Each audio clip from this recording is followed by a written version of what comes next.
بسم اللہ الرحمن الرحیم۔ بسم اللہ الرحمن الرحیم۔ اسکرین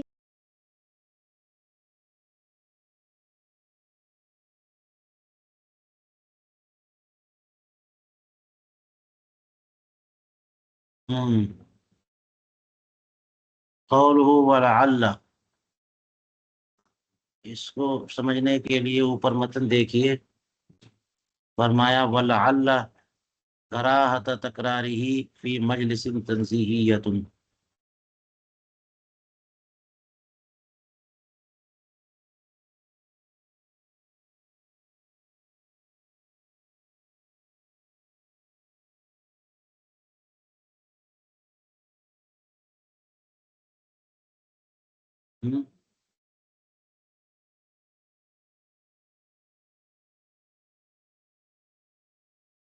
کیونکہ اس سے پہلے کہا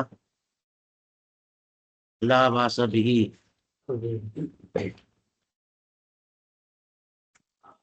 کہ ایک تین پر اضافہ کرنا اس میں کوئی حرج نہیں ہے۔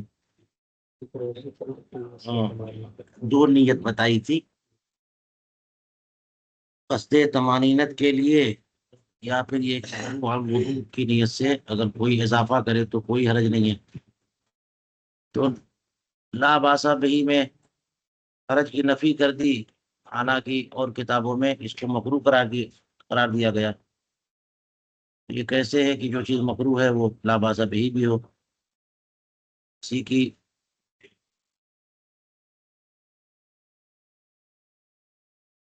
وجہ بتائی کہ ہو سکتا ہے لعل کراہت تکراری ہی، ایک مجلس میں اگر بندہ تین پر اضافہ کرے گا یا اور جب پانی استعمال کرے گا تو وہ مکروہ ہے۔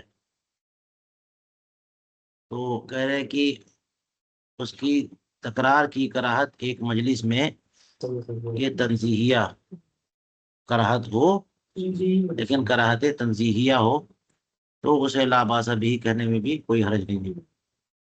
بلکہ اور آگے بڑھیے، بستانی میں جواہر کی طرف نسبت کرتے ہوئے یا اس کے حوالے سے یہ فرمایا کہ الاسراف فی الماء الجاری جائز، کہ مائع جاری میں اسراف لأنہ غیر مضیع، کیونکہ مائع جاری میں پانی ضائع کرنے والا وہ ہے نہیں۔ اگرچہ وہ زیادہ پانی استعمال کر رہا ہے، چوتھی مرتبہ پانچویں مرتبہ لیے جا رہا ہے، تو پانی اگر نہیں لے گا تب بھی پانی تو بہے گا، تو کہاں ایک قطرہ بھی اس نے ضائع کیا۔ تو مائع جاری میں اسراف جائز ہے۔ اسراف جو مکروہ ہے وہ غیر جاری میں ہے اور اس میں جائز ہے، تو لا باس بھی کہنا بھی ٹھیک ہوا۔ ٹھیک ہے۔ اور آگے فرمایا ایک اور سنت و مسح کل راسہ مرتن، پورے سر کا مسح ایک بار کرنا، یہ بھی مستوعبتن، ایک بار کرنا مانا بالاستیعاب، مقدار ربع جو ہے یا ناسیہ یہ تو فرض ہے، اور پورے سر کا مسح کرنا فلو ترکہ وداوم علیہ اثما، اگر استیعاب چھوڑ دیا، پورے سر کا مسح چھوڑ دے اور اسی کی عادت بنا لے داوم علیہ، تو گناہگار ہوگا۔ یہ بات پہلے آئی، اصرار کرنا وَأُذُنَيْهِ مَعًا، اور دونوں کانوں کا بھی مسح کرنا یہ سنت ہے، معًا ایک ساتھ، ہے نا، یعنی دونوں کانوں میں اگر آگے پیچھے نہیں۔ وَلَوْ بِمَائِهِ، اگرچہ سر کے پانی سے، یعنی نیا پانی نہ لیا، اگرچہ اپنے پانی سے، تو پانی سر کے مسح سے تری جو بچی ہے اسی سے۔ لیکن لو مس عمامتہ فلا بد من ماء جدید، لیکن اگر عمامہ سر پہ ہے اسے چھو دیا تو نئی تری لینی پڑے گی، مائع جدید ضروری ہے، کیونکہ عمامہ چھوئے گا تو تری تو فوراً عمامے میں چلی گئی، تو وہاں تری سرے سے ہے ہی نہیں، تو نیا پانی لینا پڑے گا۔ چلیے اتنی بات ہو گئی، اب ہم ذرا دیکھتے ہیں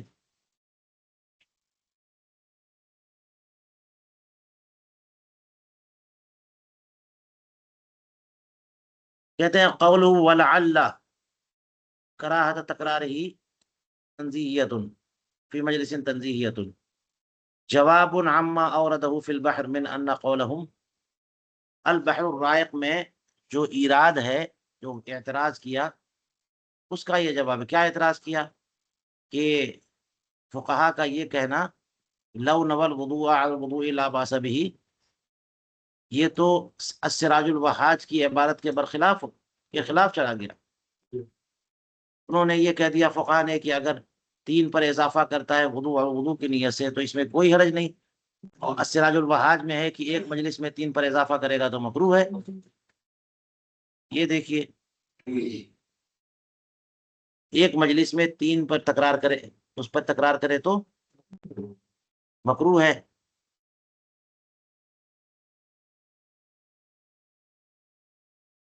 تو اب یہ جو قول آیا اس میں کہتے وہ حملہ علی اختلاف المجلس بعید، اختلاف مجلس پر محمول کرنا یہ وضو علی الوضو کو یا 3 پر اضافے کو، یہ بعید ہے کیونکہ اختلاف مجلس کا کوئی لفظ ہے نہیں وہاں پہ۔ تو حاصل جواب، یہ اس کا جواب ہے نا، جواب کا خلاصہ کیا ہے کہ کراہت ہے السراج الوحاج والی، لیکن وہ مکروہ تحریمی نہیں ہے، منع شرعی نہیں ہے، بلکہ مکروہ تنزیہی ہے۔ فلا تنافی قولہم لا باس به، جب کراہت کو تنزیہیہ پر محمول کر سکتے ہیں تو یہ کراہت تنزیہیہ فقہا کے قول لا باس به کے منافی نہیں ہے۔ تو فلا تنافی فعل ہے، ہاں فعل مضارع، اور قولہم اس کا مفعول ہے۔ لأن غالب استعمالها فيما ترکہ اولا، اس لیے کہ لا باس به کا زیادہ تر استعمال جو ہے وہ اس میں ہوتا ہے جس کا ترک اولا ہوتا ہے نا، جس کا ترک اولا ہے۔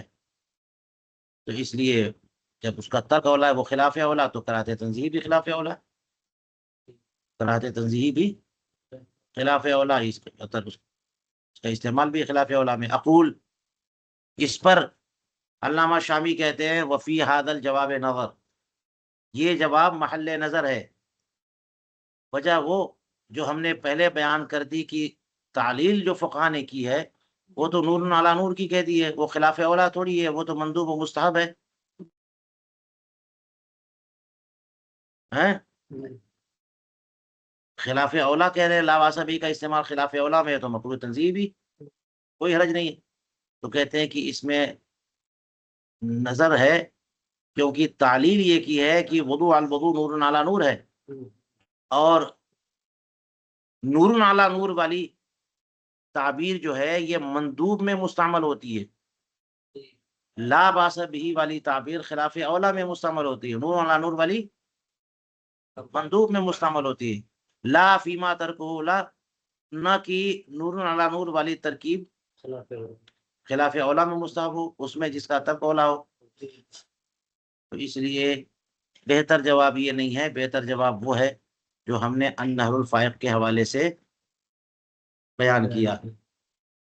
وہ کیا کہ من ان المکروہ تکرارہ فی مجلس مرارا، کہ ایک مرتبہ اضافہ کیا تو اس میں کوئی کراہت نہیں، اور ایک مجلس میں اس سے زیادہ یعنی بار بار اعادہ کیا تو کراہت ہے، مرارا۔ چلیے، اور وہ بل فی القہستانی، یہ جواب میں ترقی ہے۔ ایک جواب تو یہ ہے کہ کراہت سے مراد کراہت تنزیہی جو خلاف اولا یا لا باس به کے ساتھ جمع ہو جائے کوئی حرج نہیں۔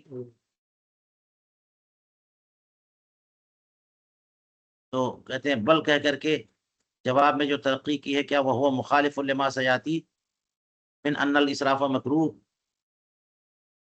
تو جواب میں تو ترقی فرمائی ہے کہ ثانی میں تو یہ ہے کہ اسراف کی وجہ سے کراہت ہے نا، اسراف کی وجہ سے، اور قرآن میں یہ کہ اسراف مکروہ ہی نہیں ہے، ایک صورت ہے مائے جاری میں اسراف جو ہے نا مائے جاری میں جائز ہے.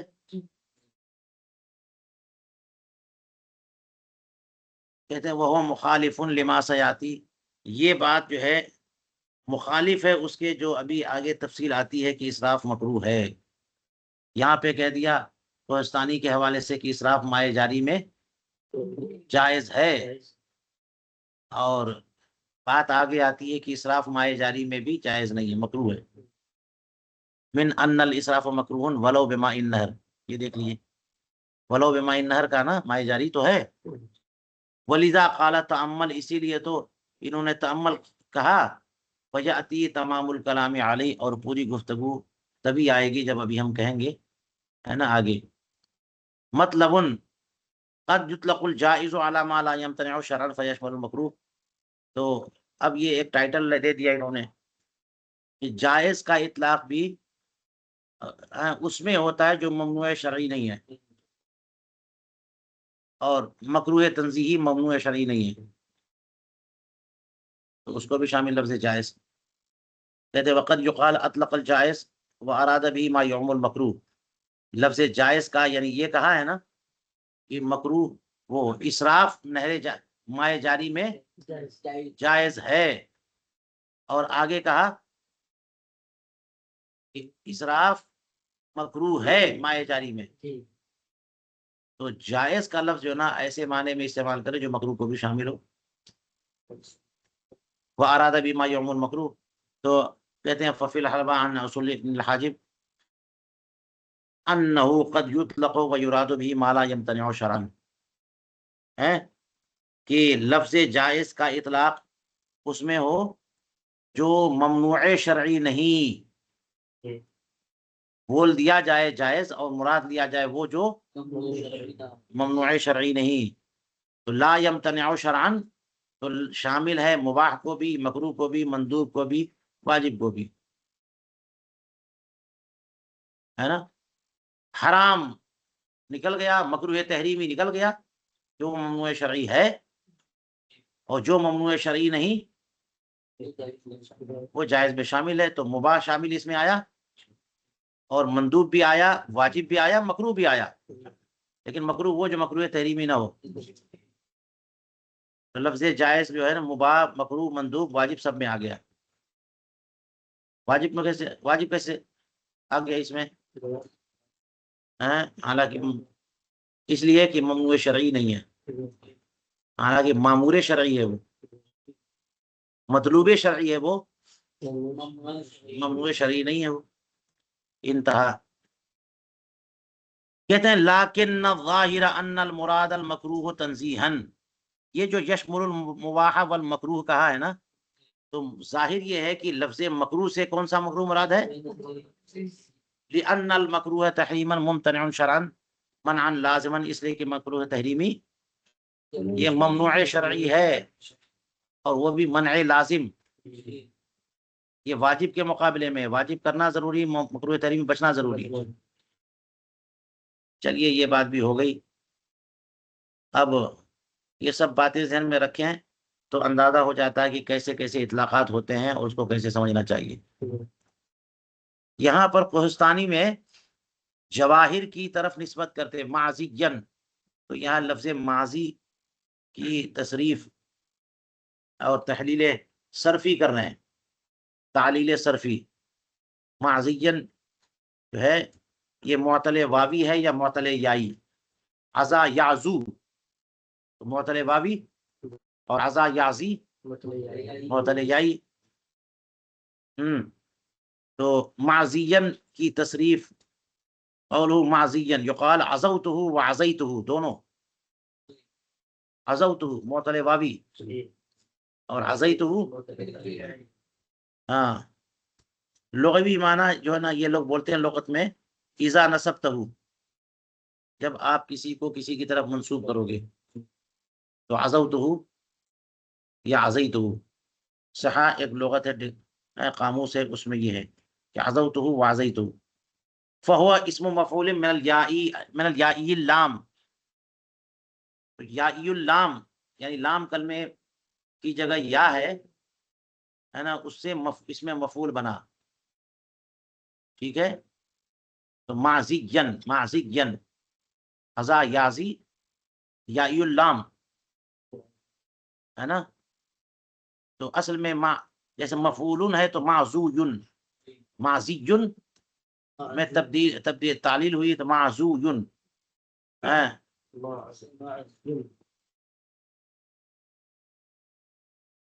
جیسے مرمیون ہے نا، تو مرمویون ہے، مرمیون مرمویون. تو وہی کہہ رہے کہ معزوین ہے. فقلبت الواو یاء، تو واو کو چونکہ یا کنارے واقع ہوئی تو اس سے پہلے واو ہے اور اس کو یا سے بدل دیا، ثم ادغمت، اور پھر یا کو یا میں ادغام کر دیا اور اس کی مناسبت سے ما قبل کو کسرہ دے دیا، معزین ہو گیا. وَيَجُوزُ أَخْذُهُ مِنَ الْوَاوِ، ہے تو یائی لیکن اس کو واوی سے بھی اخذ کرنا ٹھیک ہے. فَإِنَّ الْقِيَاسَ فِيهِ، اس لیے کہ قیاس اس میں بھی معزوون ہے نا، جیسے مغزوون، معزوون جیسے مغزوون. لیکن کبھی تو واو دو جگہ، معزوون واو پھر واو معزوون. تو اس میں کیا تعلیل ہوئی کہ دونوں واو جو ہے نا طرف میں واقع ہو گئے تو دونوں کو یا سے بدل دیا. فقل لکنہ قد تقلب البابانی فیہ یاءین، کہ دونوں واو جو ہے یا سے بدل دیے گئے. وہو فصیح، اور اس طرح دونوں واو کو طرف میں واقع ہوں تو یا سے بدل دینا یہ فصاحت سے گری بات نہیں ہے، فصیح ہے. جیسا کہ سعد الدین تفتازانی نے اس کی تنصیص اور تصریح کی ہے شرح تصریف میں.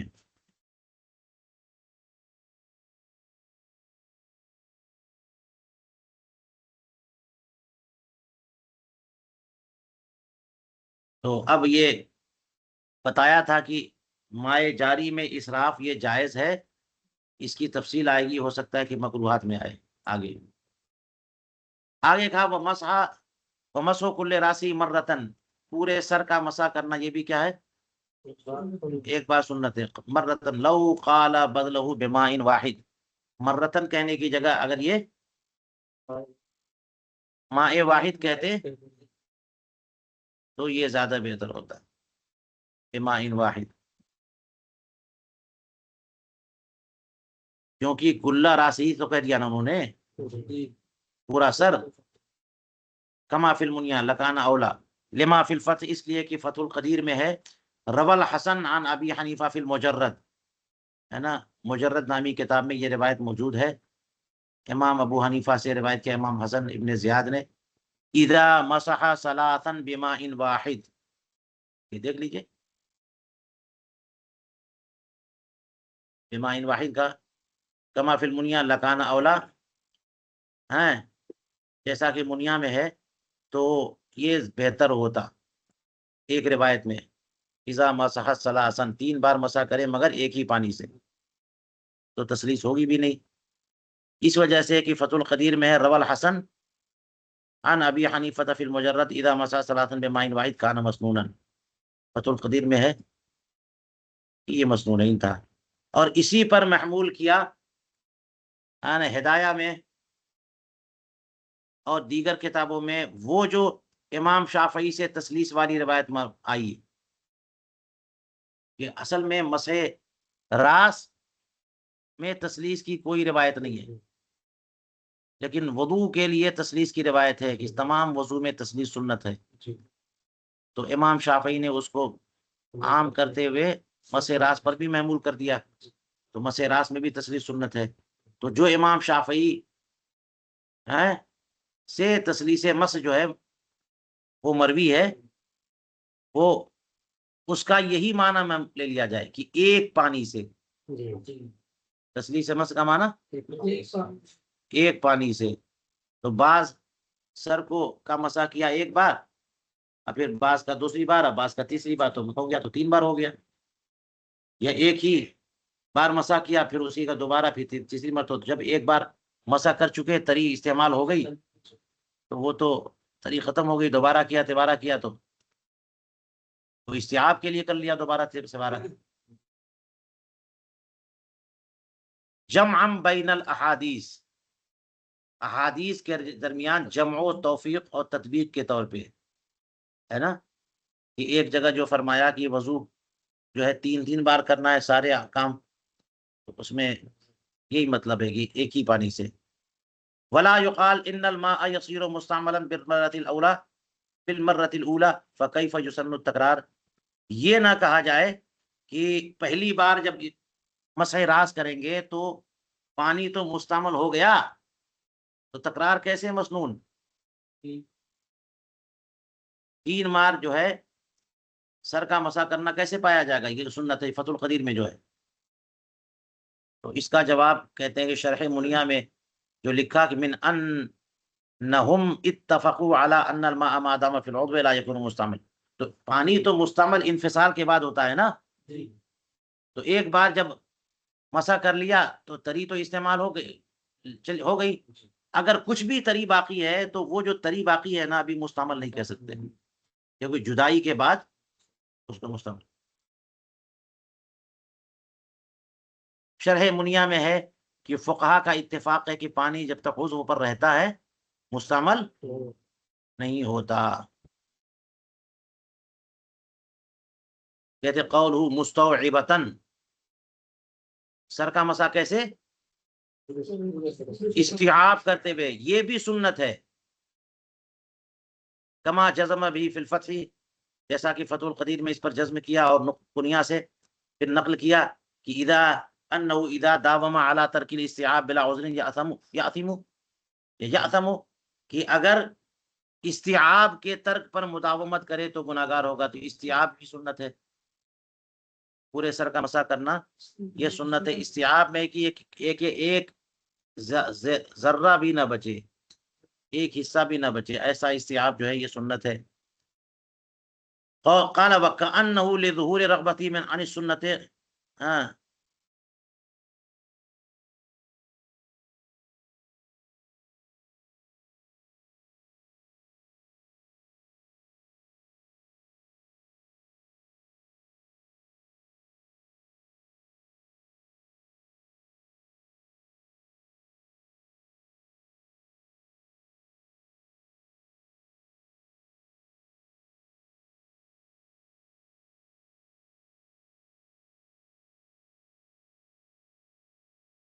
جی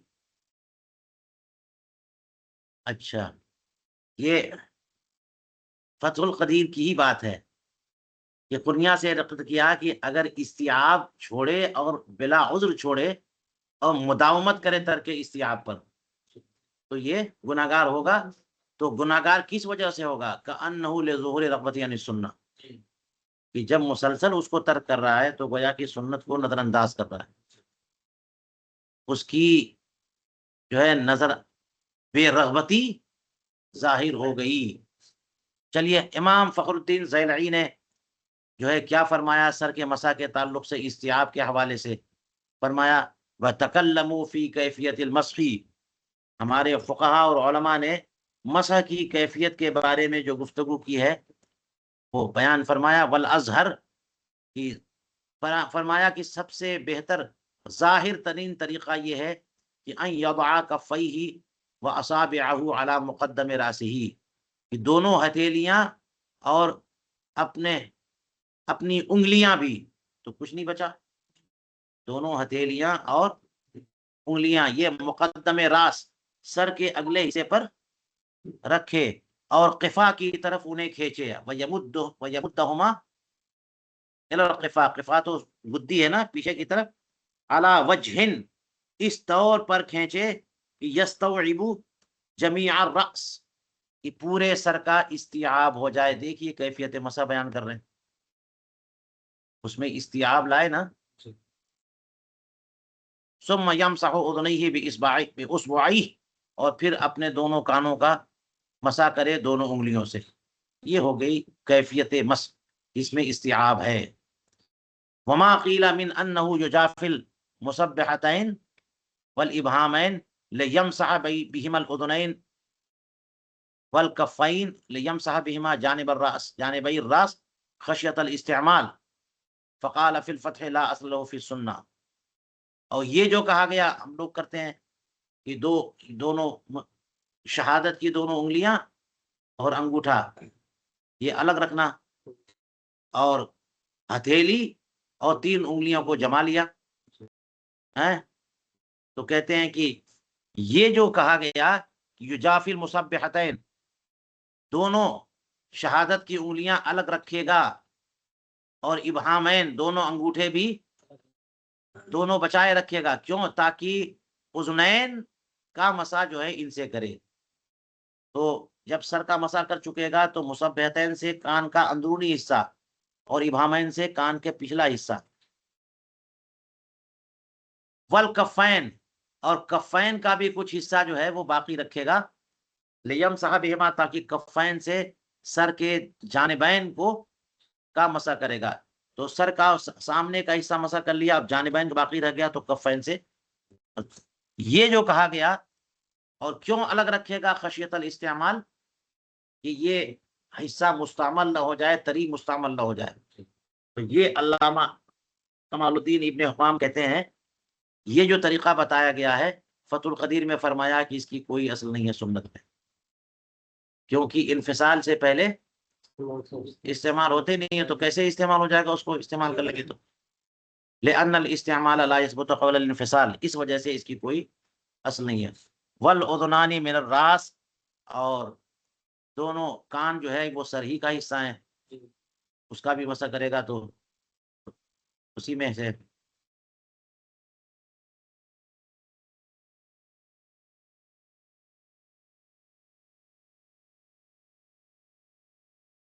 چلیے ہم آج یہیں روکتے ہیں۔